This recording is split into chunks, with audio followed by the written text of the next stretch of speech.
Om Swastiastu.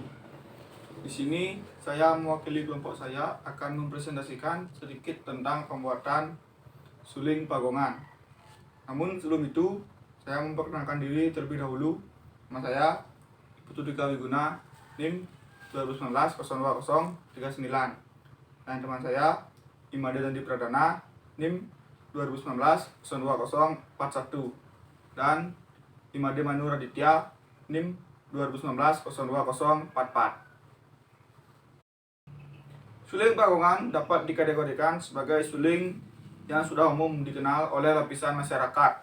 Karena asumsi orang kalau sudah menyebut pagongan secara tidak langsung mengarah kepada warungan Gong Kepiar sebagai warungan yang mudah dipelajari dan telah dimiliki oleh hampir sebagian besar Banjar atau desa adat di Bali.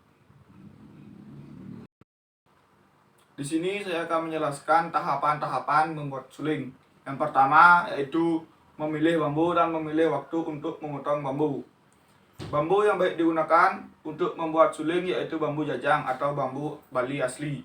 Suara suling yang dihasilkan dari bambu Bali atau bambu jajang cukup keras dan tajam. Ciri-ciri fisiknya yaitu batangnya lurus, mulus, dan mengkilat, serta sangat mudah didapat sehingga memilih bambu yang berkualitas cukup memungkinkan. Alasan memilih bambu yang tua yaitu lebih kuat, awet, dan juga tahan lama. Hari baik atau dewasa ayu memotong bambu untuk bahan membuat suling adalah sanis caro, kajang, paing, serta diusahakan memotong sebelum matahari terbit atau menjelang tengah hari atau jejak surya. Bambu yang sudah dipotong dibiarkan beberapa hari sampai daunnya rontok dan batangnya kering. Selanjutnya, proses membersihkan bambu dan menjemurkan bambu. Setelah proses memilih bambu, dilanjutkan dengan proses membersihkan atau membilas bambu dengan menggunakan air dan juga baiklin agar bambu bersih dari kotoran. Setelah proses pembersihan bambu, kemudian bambu tersebut dikeringkan dengan cara dijemur dengan posisi berdiri. Itu bertujuan agar bambu yang sudah dipilih tidak melengkung. Selanjutnya, proses pembuatan penegak siwar. Proses penegak siwar, jika dilakukan dengan proses manual, maka menggunakan alat pemutik. Jika dilakukan dengan proses modern, maka dilakukan menggunakan mesin khusus. Selanjutnya, proses pembuatan lubang pemanis. Dilanjutkan dengan proses pembuatan lubang pemanis. Lubang pemanis fungsinya untuk menafsirkan tinggi rendah suara yang akan dibuat. Jadi kualitas dan tinggi rendah suara suling saling ditentukan oleh lubang pemanis. Metamos merupakan cara untuk mengikis bagian dalam lubang pemanis agar lebih miring ke dalam. Selanjutnya, proses pencarian nada. Setelah proses pembuatan lubang pemanis, kemudian dilanjutkan dengan proses pencarian nada pada suling yang dilanjutkan dengan pembuatan lubang suara.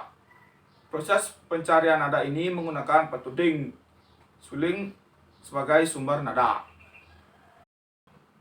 Selanjutnya, proses pelubangan. Untuk membuat lubang suara suling menggunakan alat yang dinamakan gula. Selanjutnya, melakukan pelubangan pada bambu yang sudah diberi tanda menggunakan pensil dengan menggunakan bor kecil. Jarak lubang dari lubang pemanis ke lubang pertama yaitu 21 cm. Untuk suling Gong Kepiar menengah, dari lubang pertama ke lubang kedua jaraknya 3 cm. Begitu pula dari lubang kedua ke lubang ketiga sama 3 cm juga. Dari lubang ketiga ke lubang keempat jaraknya 6 cm. Lubang jarak keempat, kelima, dan juga keenam sama-sama 3 cm. Selanjutnya, proses mencari tinggi rendah nada. Setelah proses pelubangan, dilanjutkan dengan menyetel nada dengan cara menyerut atau mengikis bagian lubang suling dengan menggunakan mutik atau pemutik sedikit demi sedikit agar nada yang diinginkan sesuai dengan petuding. Setelah itu, kembali lagi merapikan lubang suling menggunakan mata bor yang sudah diberi amplas. Selanjutnya, proses pembersihan.